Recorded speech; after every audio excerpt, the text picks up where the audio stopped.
Okay, don't worry about the stuff on the board here. It's just there to keep the camera in focus. Here's an 8.5 by 11 sheet of paper. It has nice corners. You're going to use a similar piece of paper. And there, and you don't really need me to point it out, but there is the lower right-hand corner of the paper.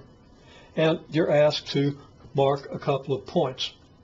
Now, you're asked to mark a couple of points within a certain distance of the corner. I'm going to mark them a little bit further from that. And I'm going to mark those points a little bigger just so you can see what we're doing. This is probably a little bigger than what we're talking about. Okay, so I've got a line here that intersects the edge of the paper at this point and another one here. So that if I connected the 2 points where the lines intersect the edge of the paper, we have a right triangle. Okay, well, I'm going to put this back in its proper orientation, although I'll be flipping it around a little bit. You also have paper rulers. Here's a typical paper ruler, and the question asks you, or the first thing asks you simply to measure the distance between the points,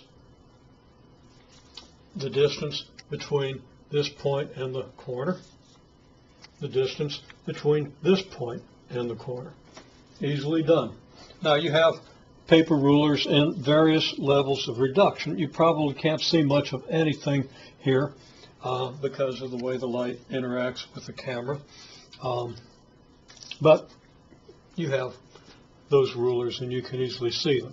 I can take a ruler that's measured in much smaller units and still measure these points. And the main thing about the distance of these points from the right angle is that they have to be small enough that you can measure with any of the rulers.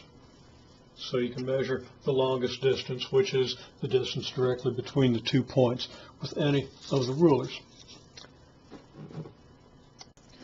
You will then be asked to enter these numbers into a web form and submit it.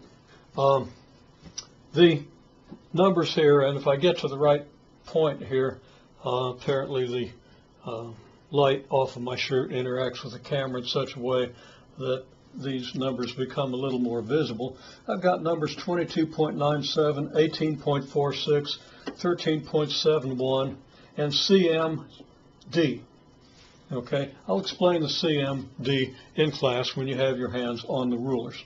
But that's the format that we want. Now, the document tells you exactly the same thing, but it helps to see it explained.